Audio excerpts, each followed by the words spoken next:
Coming up this hour, I want to talk some Pellies, maybe to kick things off. Or we can do one of two things. The Louisiana Football Awards were given out yesterday by Louisiana Sports Writers Association. I want to kind of go through those. I also want to do a Saints win-loss prediction going on the schedule, but I think I want to do that at 9:15, given that we got Nick Underhill coming up at 9:30, and we're going to ask him about that, as in his own schedule article, he has the Saints going 12-5. He thinks, which I thought was a bit surprising, just kind of given the question marks. I think it feels like the Saints got a huge uphill battle right now. I mean, what does Andy Reid always say, right? And I think it might be Nick who talked about this, or maybe Larry Holder, Jeff Duncan. No, it's Jeff Duncan. Andy Reid says what? Like, give me a quarterback, a shutdown corner, and a pass rusher, and I'll figure everything else out, right? Well, I don't know that the Saints maybe have two of those. We're not even quite sure on there. I mean, would you consider Marshawn Lattimore a shutdown corner? I think he is. Against the Bucks. Definitely against Mike Evans. He's shut down against Mike Evans. He's not, look, he is not the elite, but he is. He's good enough to be in the conversation you're talking about. Yeah. Like, I've got a corner, a rusher, and a quarterback. Yes, for this, we'll put him to that. Do they have an elite pass rusher still? Cam Jordan, I think, all-decade member, I think he's a Hall of Famer. I hope that he will get back. And it was just 2 years ago where he had the best season of his career. So I'm not willing to write him off, but there are question marks there.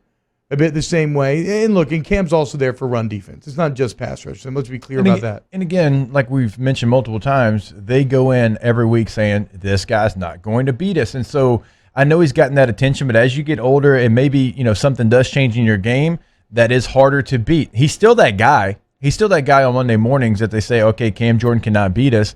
And that's why Trey was able to parlay that into a big-time contract. Now you have to have your first-round picks. You have multiple, and Turner and Davenport over there. They've got to be able to go off on 101s. They have to. And that's where maybe it is just fall-off time for Cam Jordan, because 2 years ago he was beating that attention, and last year he didn't. He still drew it, and he opened up the door for Hendrickson and the others, but he didn't himself get through it. So, maybe you still have that. We'll see.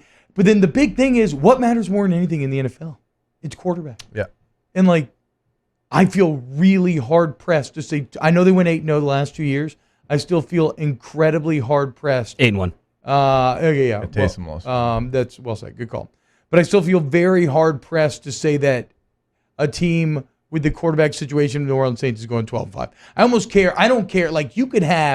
We could guarantee me Cam gets 14 sacks again.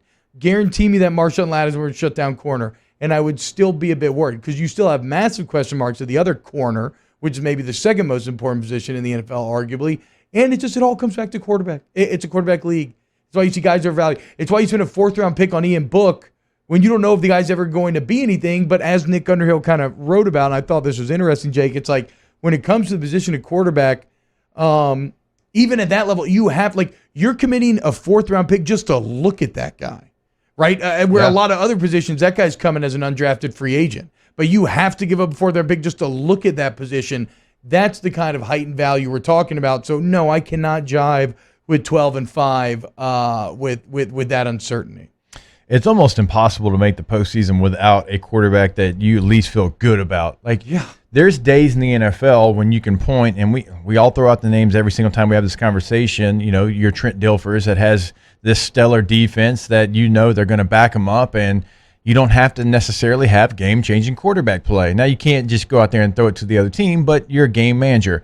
No longer can you be a game manager and be elite in the NFL. You have to have a quarterback that you really feel good about. Some of the elite quarterbacks don't even make the postseason, but that's a starter. Joe Flacco, I think when he won that run in 12, that might be the last time you'll see something like that happen. Not saying a quarterback can't get hot at the right time, but as we're seeing and we start to get into the postseason, when you look at Buffalo, well, Josh Allen took a giant step this year. Buffalo was in the AFC Championship game, exactly. Right? And Baker Mayfield started to take care of the football a little bit more. Well, I'll be damned. Cleveland actually makes a run, gets into the postseason, and gives the Chiefs all they want to handle. Well, it's kind of interesting with the Browns, too, because it's almost like, okay, so their success came through running the ball, but really it came through because of the run, they were now best suited to fully exploit Baker's skill set, right? their quarterback play, kind of ironically, even though they're running the ball well, that may not have been the biggest driver behind success. It's the fact that because they could run the ball, it suddenly set up the quarterback for that much more success. Because he was obviously like great off of play action. I would honestly say the only team that made the postseason last year that didn't have great quarterback play that just found their way was probably the Bears. Like that's well, you can't. Yeah. I don't think you can say yeah. Why?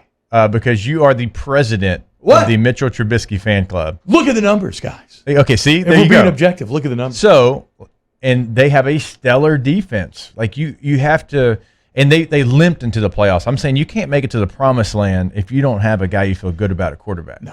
No, absolutely not. And it's why everybody's always trying to get him.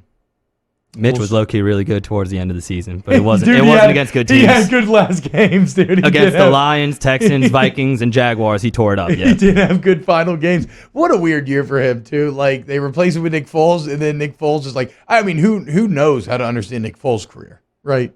The guy, I mean, every time you expect something from him, he wilts, and then when you have no expectations, he just dominates. But, yeah, they try to go to Nick Foles, doesn't work out at all. They go back to Trubisky, and it kind of works, kind of just insane. So, we'll see. We'll see. And look, I would love nothing more than to be proven wrong by Jameis Winston.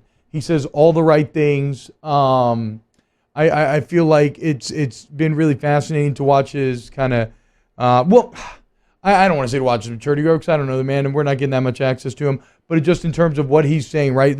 When he's talking about Drew Brees teaching him that, look, we don't care about the result as much as we do about the decision. We know that if we make the correct decision every time, the results will follow. Like philosophically, a lot of things he said when he's at the camp and he's talking about outworking all of his peers and all these things. Like, I hope the talent is there. I hope that he takes the next big step, but I just can't sit here and say that I think it's more likely than not that he will or that I expect him to. So that's my big hang up with the New Orleans Saints is that your biggest question marks are at corner and quarter. And that's like the most important positions on the field. So that's worrying.